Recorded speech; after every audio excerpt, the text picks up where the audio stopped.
Shalom, bertemu lagi di hari Minggu ini, hari yang diberkati Tuhan, hari yang luar biasa untuk kita semua, umat Tuhan yang ada di rumah maupun kita yang ada di tempat ini. Marilah saat ini kita siapkan hati kita untuk datang memuji, membesarkan namanya. Marilah kita datang beribadah kepada-Nya.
Shalom umat Tuhan yang dikasihi oleh Tuhan Yesus Kristus.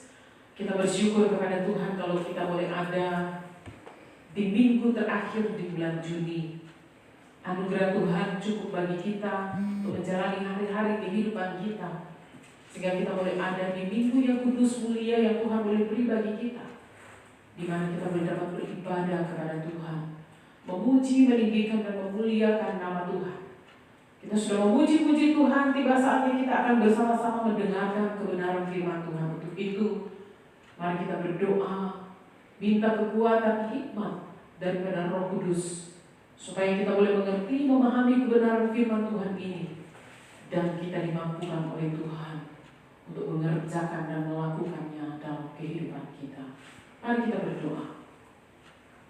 Terpujilah nama-Mu Tuhan, yang memilih memanggil kami dengan tujuan Tuhan yang kekal bagi kehidupan kami. Kami bersyukur kepada-Mu Bapa, kami boleh berada di minggu terakhir bulan Juni. Kami bersyukur kasih karunia-Mu begitu luar biasa bagi kami. Tuhan topang, pelihara, berkati, sertai, beri kekuatan, beri penghiburan, beri sukacita, beri damai sejahtera. Kalau kami boleh dapat beribadah pada minggu ini, Tuhan, kami sangat bersyukur kepada-Mu sekalipun kami berada di rumah kami masing-masing. Terima kasih untuk semua yang boleh mengambil bagian di dalam pelayanan. Kami sudah memuji-muji nama-Mu Bapa di dalam surga. Tibalah saatnya kami akan mendengarkan kebenaran firman-Mu. Oleh karena itu, ya Roh Kudus, mari terangi hati pikiran kami. Beri kami hikmat dan kekuatan untuk kami memahami maksud tujuan kehendak-Mu di dalam kehidupan kami lewat kebenaran firman-Mu. Dan ajar bagi kami Tuhan, untuk kami boleh dengan tekun dan setia mengerjakan, melakukan kebenaran firman-Mu di dalam kehidupan kami. Supaya Tuhan, Engkau boleh mendapati kehidupan kami adalah satu kehidupan yang hari lepas hari makin berkenan dan memuliakan nama-Mu. Bapa di surga, terima kasih.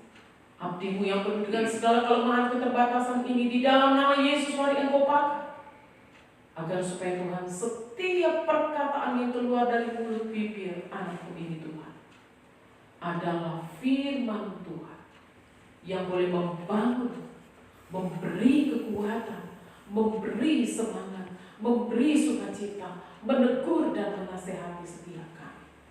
Terpuji-pujilah nama-Mu Bapa di dalam surga.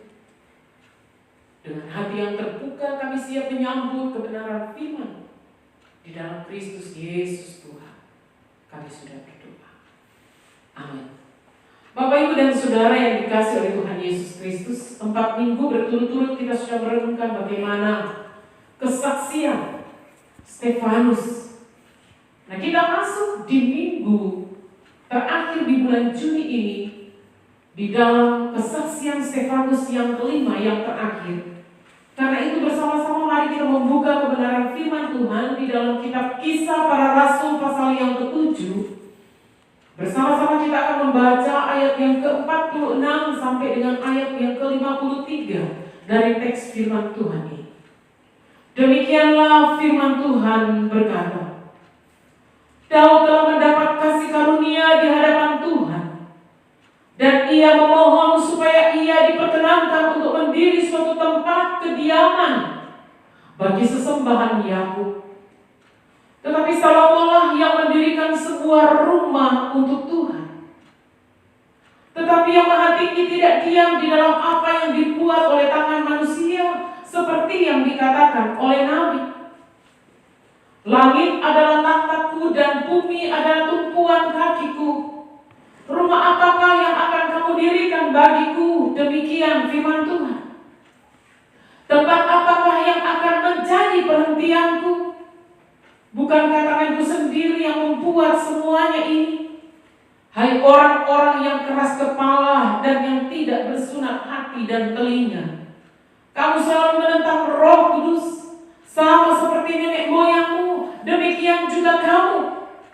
Siapakah dari nabi-nabi yang tidak dianiaya oleh nenek moyangmu? Bahkan mereka membunuh orang-orang yang lebih dahulu memberitakan tentang kedatangan orang benar, yang sekarang telah kamu khianati dan kamu bunuh. Kamu telah menerima hukum Taurat yang disampaikan oleh malaikat-malaikat, tetapi kamu tidak menurutinya. Umat yang dikasihi oleh Tuhan Yesus Kristus, kita tiba di dalam bagian terakhir dari kesaksian Stefanus. Oleh karena itu kita melihat bagaimana Stefanus mengangkat Daud di sana. Karena itu saya memberikan tema hidup dalam tujuan Tuhan. Bapak, Ibu, dan saudara-saudara yang dikasihi oleh Tuhan Yesus Kristus, pernahkah kita pergi atau kita keluar dari rumah kita berjalan tanpa arah dan tanpa tujuan? Atau kita naik kendaraan, kita naik bus, tetapi kita tidak tahu tujuan kemana kita akan pergi. Kalau kita berada di terminal bus, selalu di bus itu ada tulisan-tulisan tujuan akan kemana. Ada ke Ambora, ya, ada yang ke Lamongan, ada yang ke Tondano, dan lain sebagainya. Dan pasti kalau kita pergi, pasti ada tujuannya yang akan kita tuju. Bapak, Ibu, dan saudara-saudara yang dikasihi oleh Tuhan Yesus Kristus, kita tidak berjalan tanpa tujuan. Artinya kalau orang keluar dari rumah dan berjalan tanpa tujuan, itu ada pertanyaan besar. Pasti ada sesuatu dikasih oleh Tuhan Yesus Kristus. Tuhan menginginkan kita hidup sesuai dengan tujuan yang Tuhan sudah tetapkan di dalam kehidupan kita. Oleh sebab itu, apakah yang menjadi tujuan Tuhan di dalam kehidupan kita? Tujuan Tuhan di dalam kehidupan kita adalah Tuhan mau supaya kita hidup memuliakan Dia. Nah, lewat kesaksian yang diangkat oleh Stefanus dalam bagian ini, kita melihat Daud, siapakah dia? Daud adalah seorang raja yang ditetapkan sendiri oleh Tuhan untuk memimpin umat pilihannya. Kitab suci mencatat Daud adalah seorang pribadi yang melakukan kehendak Tuhan pada zamannya. Dan itu dia kerjakan dan melakukan di dalam ketaatan dan kesetiaan sampai pada akhir hidupnya. Mari kita melihat di dalam Kisah pasal 13 ayat yang ke-36. Sebab Daud melakukan kehendak Tuhan pada zamannya, lalu ia mangkat dan dibaringkan di samping nenek moyangnya, dan ia memang diserahkan kepada kebinasaan. Firman Tuhan mencatat bahwa hidup Daud ketika dia memahami maksud tujuan kehendak Tuhan di dalam kehidupannya, dia belajar untuk melakukan itu dengan penuh ketaatan. Sekalipun kita melihat, kalau kita baca di dalam kisah-kisah yang dicatat oleh Daud di dalam Mazmur, Bapak Ibu dan Saudara, yang dia ungkapkan berupa puisi, berupa tulisan-tulisan yang begitu indah dan begitu luar biasa tentang bagaimana dia bertahan di tengah-tengah kondisi tantangan, pergumulan yang tidak gampang, karena dia tahu ada tujuan Tuhan yang kekal melalui kehidupan. Dan Bapak Ibu dan saudara-saudara yang dikasih oleh Tuhan Yesus Kristus, melalui teladan dan kehidupan Daud, lewat perenungan yang bersama-sama akan kita dengarkan pada saat ini, kita dapat mengevaluasi diri. Apakah kita telah hidup dalam tujuan Tuhan? Dan di dalam pertanyaan-pertanyaan yang akan bersama-sama kita lihat, dan pembahasan kebenaran firman Tuhan ini dapat menolong kita untuk menjawab pertanyaan yang saya ajukan tadi. Sudahkah kita hidup dalam tujuan Tuhan, atau sedang hidup kita tidak tahu bagaimana, tidak punya tujuan? Padahal Tuhan mau setiap kita yang dipanggil, diciptakan, dijadikan oleh Tuhan, kita hidup di dalam tujuan Tuhan dan memuliakan nama. Dan Bapak Ibu dan saudara-saudara yang dikasih oleh Tuhan Yesus Kristus, apakah kita sudah hidup di dalam tujuan Tuhan? Yang pertama, mari kita melihat, apakah kita sudah hidup di dalam penyembahan kepada Tuhan? Mari bersama-sama kita membaca kebenaran firman Tuhan di dalam 1 Samuel pasal yang ke-16, ayat yang ke-6 dan ayat yang ke-7. Ketika mereka itu masuk dan Samuel melihat Eliab, lalu pikirnya, sesungguhnya di hadapan Tuhan sekarang berdiri yang diurapinya. Tetapi berfirmanlah Tuhan kepada Samuel, janganlah pandang parasnya atau perawakan yang tinggi, sebab aku telah menolaknya. Bukan yang dilihat manusia, yang dilihat Tuhan. Manusia melihat apa yang di depan mata, tetapi Tuhan melihat hati. Bapak Ibu dan saudara-saudara yang dikasihi oleh Tuhan Yesus Kristus, Tuhan telah merancangkan kehidupan Daud bagi tujuan Tuhan sendiri yang mulia, yang agung, dan yang begitu luar biasa. Tuhan telah memilih Daud menjadi raja dengan melihat hatinya. Ketika Samuel datang di tengah-tengah keluarga Daud, Bapak Ibu dan saudara, Samuel melihat saudara-saudara Daud, perawakannya tinggi-tinggi, mereka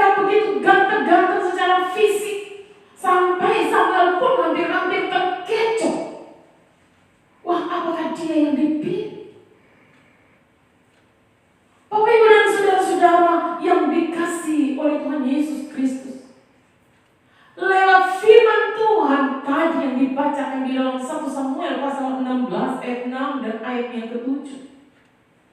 Di sana diungkapkan bahwa Daud memiliki hati yang berkenan kepada Tuhan, meskipun secara manusiawi ia tidak termasuk hitungan seperti saudara-saudaranya yang punya tubuh yang kekar, ya, berperawakan tinggi, yang ganteng. Daud ini beda. Secara manusiawi dia tidak masuk hitungan, tetapi Tuhan katakan, saya tidak melihat secara fisik, tetapi saya melihat secara hati. Tuhan melihat hati Daud yang berkenan kepada Tuhan. Kenapa? Oleh karena Bapak, Ibu, dan Saudara, Daud memiliki relasi yang intim dengan Tuhan. Dia punya hubungan yang manis, yang indah dengan Tuhan. Di tengah-tengah kesendiriannya, di padang menggembalakan domba-domba, Bapak, Ibu, dan Saudara. Daud banyak mengalami pengalaman-pengalaman yang sangat luar biasa bersama dengan Tuhan. Sehingga kalau kita lihat salah satu yang ditulis di dalam Mazmur pasal 62, bahwa dia merasakan satu ketenangan yang luar biasa bersama dengan Tuhan. Bapak, Ibu, dan saudara-saudara yang dikasihi oleh Tuhan Yesus Kristus, sehingga Daud mampu dan sanggup mengambil keputusan di tengah hal-hal yang begitu penting di dalam kehidupannya. Dia tidak mengambil pemikirannya sendiri, kehendaknya sendiri, kemauannya sendiri, tetapi Tuhan. Dan Bapak, Ibu, dan saudara-saudara yang dikasihi oleh Tuhan Yesus Kristus, penyembahan kepada Tuhan berarti menempatkan Tuhan sebagai pertimbangan tertinggi di dalam kita mengambil keputusan apapun di dalam hidup kita. Bukan hanya kehendak kita, pikiran, kemauan kita sendiri. Dan itulah yang dilakukan oleh Daud dan disaksikan oleh Stefanus kepada orang-orang Yahudi yang hadir pada waktu itu. Nah, Bapak, Ibu, dan saudara-saudara yang dikasihi oleh Tuhan Yesus Kristus, penyembahan kepada Tuhan bukan hanya kita ekspresikan dengan kita bisa berbahasa roh, bukan. Tetapi ketika kita dipenuhi dengan Roh Kudus Tuhan yang berkuasa atas kehidupan kita, kita melibatkan Tuhan dalam hidup kita, dalam tindakan apapun yang kita ambil. Menempatkan Tuhan di atas segala-galanya di dalam kehidupan kita. Lebih dari segala-galanya. Bapak, Ibu, dan Saudara, bagaimana dengan kita? Apakah kita benar-benar sudah hidup di dalam penyembahan kepada Tuhan secara benar? Atau masih si akunya yang bertata dan yang memimpin kehidupan kita? Kalau kita sungguh-sungguh menyimak dari awal, kita membahas kitab Kisah Para Rasul ini, seorang yang sudah mengalami perjumpaan dengan Tuhan, dia bisa menyembah Tuhan, mengagungkan Tuhan, memuliakan Tuhan. Bukan hanya secara seremonial ada di rumah ibadah, tetapi di tempat kerja kita, di tempat studi kita, di mana kita ada, kita membawa hidup yang menyembah dan yang memuliakan nama Tuhan. Bagaimana dengan kehidupan kita? Sudahkah hidup kita menjadi penyembah-penyembah yang benar di hadapan Tuhan? Yang kedua, apakah kita sudah mengalami perubahan secara karakter yang hari lepas hari semakin berkenan kepada Tuhan? Bapak, Ibu, dan saudara yang dikasihi oleh Tuhan Yesus Kristus, Raja Daud mengalami pembentukan karakter dari Tuhan yang luar biasa melalui pengejaran Saul. Daud dibentuk menjadi pribadi yang memiliki kasih dan penghargaan kepada orang yang diurapi oleh Tuhan. Padahal dia punya kesempatan yang besar untuk dia bisa membunuh Saul, tetapi dia tidak melakukan itu. Dia punya karakter yang luar biasa. Bapak, Ibu, dan Saudara, melalui pengalaman perang, Daud dibentuk menjadi pribadi yang mengandalkan Tuhan. Setiap kali dia mau berperang, dia bertanya kepada Tuhan, Tuhan, apakah saya harus maju atau tidak? Dia tidak mengandalkan kekuatannya sendiri. Dia tidak mengandalkan pemikirannya sendiri. Dia tidak mengandalkan kekuatan perangnya. Orang-orang Israel tidak. Tapi bagaimana dia andalkan Tuhan dengan sungguh-sungguh. Karena dia tahu setiap kemenangan yang dia peroleh di dalam peperangan itu dibuat oleh Tuhan, bukan dengan kekuatan atau kekuatan perang mereka. Bapak, Ibu, dan Saudara yang dikasih oleh Tuhan Yesus Kristus, bahkan pelajaran berharga yang Tuhan izinkan dialami oleh Daud ketika anaknya mati sebagai satu peringatan karena dia telah melakukan dosa. Kalau kita lihat di dalam 2 Samuel pasal yang ke-11, di mana dia menghampiri Berseba. Dan Tuhan berkenan untuk mengambil anak itu, Bapak, Ibu, dan Saudara. Dan Daud adalah seorang pribadi yang begitu terbuka di hadapan Tuhan. Di tengah-tengah kelemahan dan keterbatasannya, kalau kita lihat di dalam Mazmur pasal 51, merupakan Mazmur pengakuan dosa daripada Daud kepada Tuhan. Dia tidak mau mengungkapkan apa yang sudah dia buat di hadapan Tuhan, karena dia terbuka di hadapan Tuhan. Bapak, Ibu, dan Saudara-saudara yang dikasihi oleh Tuhan Yesus Kristus, lewat setiap pengalaman demi pengalaman yang begitu luar biasa yang Tuhan izinkan harus dilewati oleh Daud, Tuhan membentuk Daud semakin berkenan kepada. Nah, Bapak, Ibu, dan Saudara-saudara yang dikasihi oleh Tuhan Yesus Kristus, hari-hari ini mungkin kita sedang dibentuk oleh Tuhan lewat pergumulan, tantangan, persoalan hidup yang kita hadapi. Bapak, Ibu, dan Saudara, bagaimana karakter kita di hadapan Tuhan? Apakah kita marah kepada Tuhan? Apakah kita hitung-hitungan dengan Tuhan?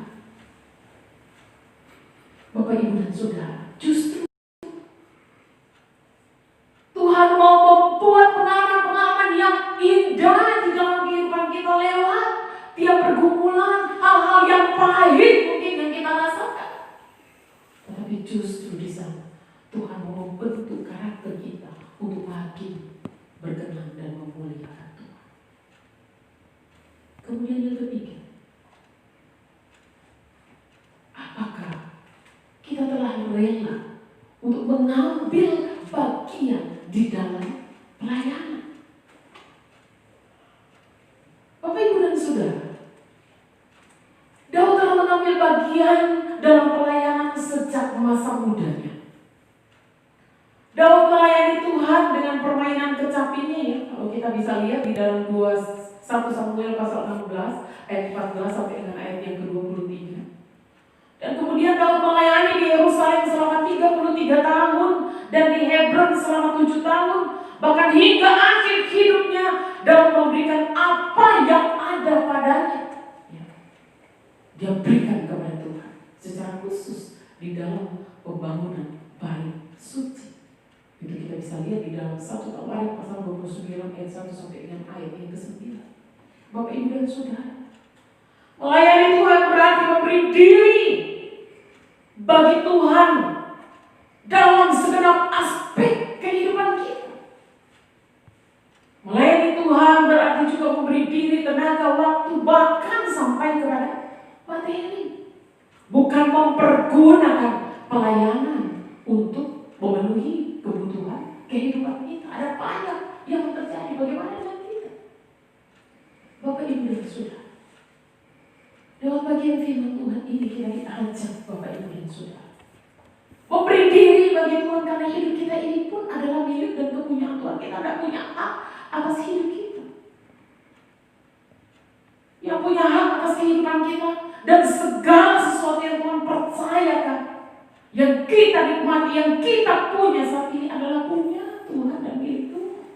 Jadi kita harus serahkan dan kembalikan itu untuk hormat dan kemuliaan bagi nama Tuhan, bukan untuk foya-foya, bukan untuk kesenangan diri dan yang pada akhirnya membawa kita kepada kebinasaan yang kekal. Tapi lewat bagian firman Tuhan ini kita belajar dari kehidupan Daud, bagaimana dari masa mudanya sampai pada akhir hidupnya dia serahkan hidupnya sepenuhnya kepada Tuhan. Bapak Ibu dan Saudara, dan yang terakhir bagian yang keempat, hidup di dalam tujuan Tuhan. Apakah kita sudah benar-benar ada di dalam tujuan Tuhan? Menyembah Tuhan, hidup karakter kita yang makin diubahkan oleh Tuhan, mengambil bagian di dalam pelayanan sebagai kehendak dan kemauan Tuhan di dalam kehidupan kita. Dan apakah kita telah mengambil bagian dalam penggenapan amanat agung Yesus Kristus di tengah-tengah dunia ini lewat apa? Misi. Kisah tentang Daud dan Goliat menjadi kesaksian yang hidup bagi orang-orang Filistin dan umat Tuhan pada saat itu. Meskipun tidak diakhiri dengan pertobatan dari orang-orang Filistin, tetapi kita melihat di sana bagaimana lewat Daud nama Tuhan ditakuti dan disegani oleh orang-orang Filistin. Tuhan yang memberikan kemenangan kepada Daud dan tentara-tentara Israel pada waktu itu. Mari kita lihat di dalam 1 Samuel pasal 17 ayat yang ke-45 sampai dengan ayat yang ke-47. Tetapi Daud berkata kepada orang-orang Filistin itu, "Engkau mendatangi aku dengan pedang dan tombak dan lembing. Tetapi aku mendatangi engkau dengan nama Tuhan semesta alam, Tuhan segala barisan Israel yang kau tantang itu. Hari ini juga Tuhan akan menyerahkan engkau ke dalam tanganku, dan aku akan mengalahkan engkau dan memenggal kepalamu dari tubuhmu.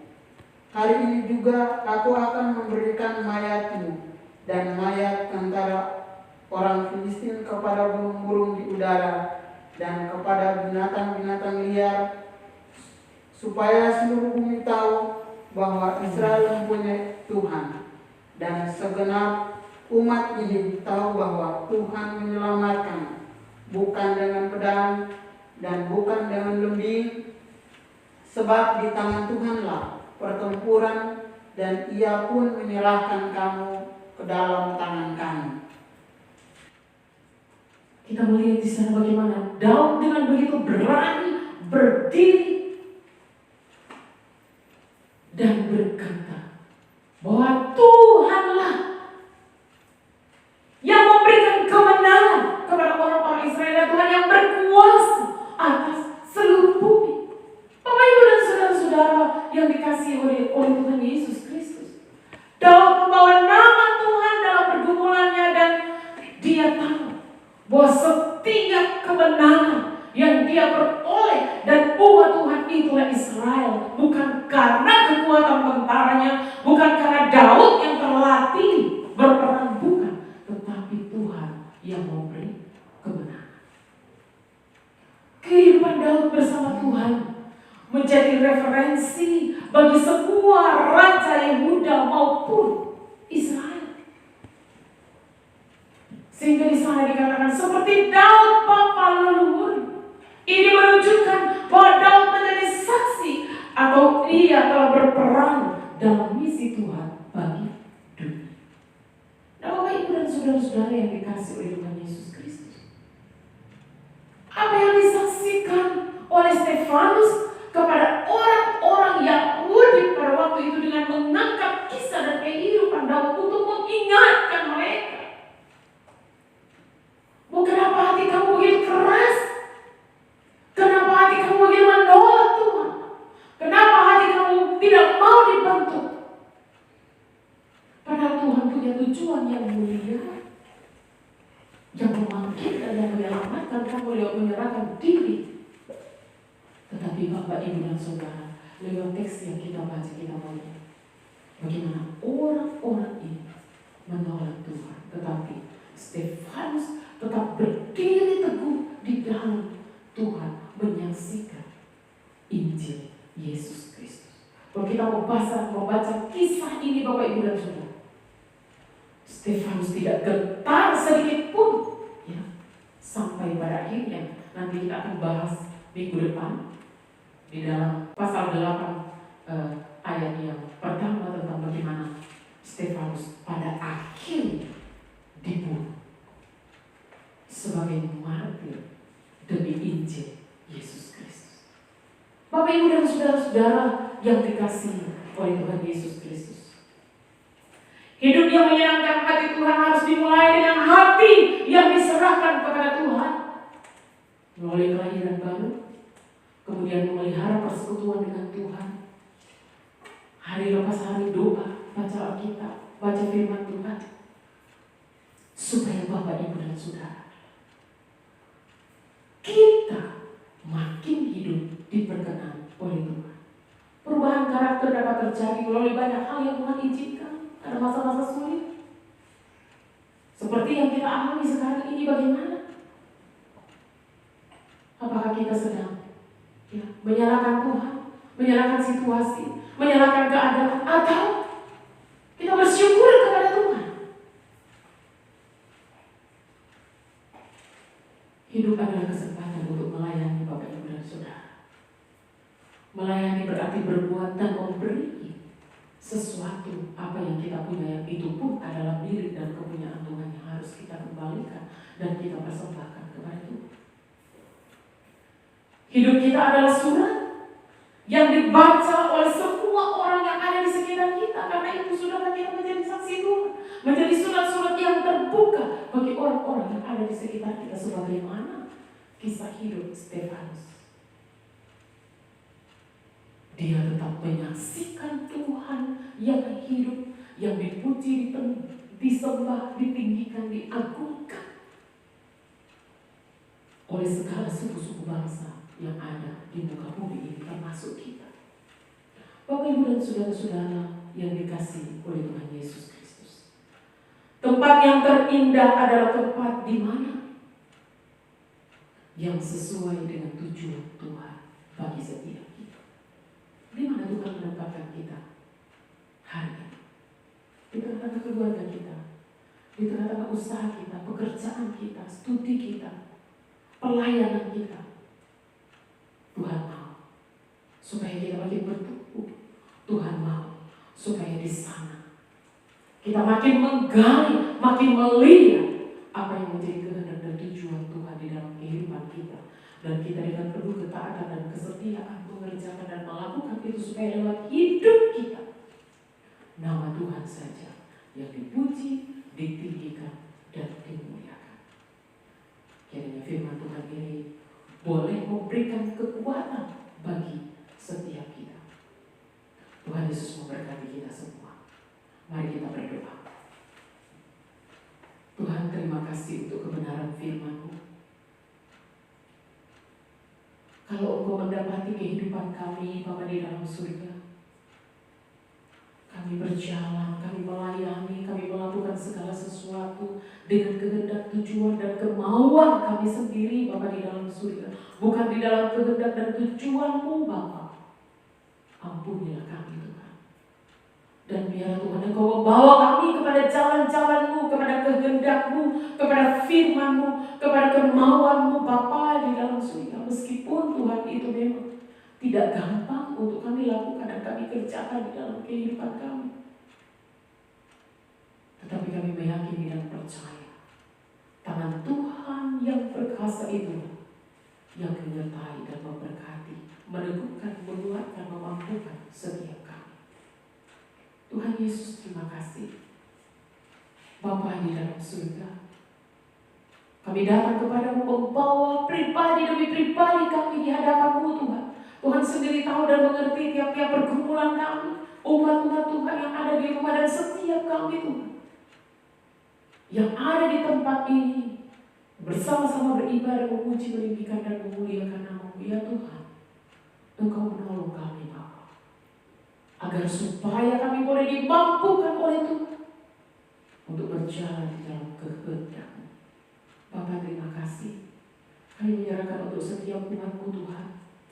Engkau yang melihat yang pergumulan mereka, Hari-hari yang mereka lewati yang penuh dengan tantangan dan pergumulan, Tuhan Engkau ada di sana, memberikan kepada mereka kekuatan, kemampuan, agar supaya Bapa di dalam surga, tiap hari-hari yang mereka lewati, mereka makin melihat karya-karya Tuhan yang ajaib, karya-karya Tuhan yang begitu luar biasa, melebihi yang mereka doakan, melebihi yang mereka minta di hadapan-Mu Tuhan. Yang sakit mari Engkau sembuhkan, yang membutuhkan makan dan minum mari Tuhan Engkau cukupkan. Bapa di dalam surga, terima kasih, dan Engkau memberikan daya tahan tubuh yang kuat untuk kami mampu melawan virus, bakteri, sakit penyakit apapun Tuhan. Perlindungan Tuhan nyata atas kehidupan kami umat-Mu. Bapa di dalam surga, terima kasih. Terpuji-pujilah nama-Mu Kristus Yesus Tuhan. Bapa, kami menyerahkan dalam tangan-Mu untuk bangsa dan negara kami. Menyerahkan juga Tuhan untuk Sulawesi Utara, Manado secara khusus Bapa. Ketika kami akan memasuki suasana yang normal nanti Tuhan, Engkau menolong Bapa, agar supaya Tuhan, masyarakat yang ada boleh taat terhadap setiap aturan-aturan yang boleh dikeluarkan oleh pemerintah, agar supaya kami sehat Tuhan, kami dapat bekerja, kami dapat berkegiatan, kami dapat beribadah, kami dapat melayani, dan di dalam nama Tuhan Yesus Kristus, virus pandemi COVID-19 ini boleh cepat berlalu Tuhan. Terima kasih Bapa. Kami berdoa untuk rencana ibadah yang akan dibuka kembali di awal bulan Juli. Tuhan mempersiapkan segala sesuatunya. Lewat setiap kami para abdi-abdi-Mu, umat-umat Tuhan, kami boleh datang dengan sukacita di rumah Tuhan untuk memuji-muji, meninggikan dan memuliakan nama-Mu. Bapa di surga, terima kasih. Semua yang sudah mengambil bagian dalam pelayanan pada minggu ini tidak terkecuali boleh diberkati oleh Tuhan. Terpuji-pujilah nama-Mu Bapa di dalam surga. Inilah yang menjadi doa kami dalam Kristus Yesus Tuhan. Kami telah berdoa dan mengucap syukur hanya kepada Bapa di dalam surga. Amin. Umat yang dikasih oleh Tuhan Yesus Kristus, kita sudah beribadah kepada Tuhan, memuji-muji Tuhan, mendengarkan kebenaran firman Tuhan. Untuk itu saya ajak kita semua untuk bangkit berdiri. Kita akan mengakhiri ibadah kita pada minggu ini, dan marilah kita mengarahkan segenap hati dan pikiran kita kepada Tuhan, dan terimalah berkat-Nya. Maka kasih karunia dari Bapa di surga, anugerah yang manis dan indah dari Tuhan Yesus Kristus, serta penyertaan tuntunan, penghiburan, kekuatan Roh Kudus Tuhan, boleh tetap terus menjaga, menyertai, memelihara kehidupan kita semua, mulai hari ini dan sampai selama-lamanya. Haleluya. Bapak, Ibu, dan saudara-saudara yang dikasih oleh Tuhan Yesus Kristus, terima kasih boleh bersama-sama dengan kami GPI Manado. Kita boleh beribadah secara online, bersyukur kepada Tuhan bahwa kita boleh memuji Tuhan, mendengarkan kebenaran firman Tuhan, dan saya percaya setiap ibadah yang dengan sungguh-sungguh kita lakukan di rumah kita masing-masing atau secara pribadi, ketika kita melakukan itu dengan sungguh-sungguh, maka Bapak, Ibu, dan saudara, itu pasti memperkenankan dan memuliakan nama Tuhan. Terima kasih untuk semua yang sudah mengambil bagian di dalam pelayanan. Tuhan Yesus memberkati. Dan Bapak, Ibu, dan saudara, saya menghimbau kami tim penggembalaan bahwa pada hari Minggu tanggal 5 Juli 2020 kita akan bersama-sama kembali beribadah disertai dengan perjamuan kudus Tuhan yang akan dilayani oleh Pastor Henny Raru Panot. Bapak, Ibu, Saudara, puji Tuhan, biar kiranya ini boleh menjadi perhatian kita dan kita boleh bertemu kembali pada hari Minggu tanggal 5 Juli. Tuhan Yesus memberkati kita semua.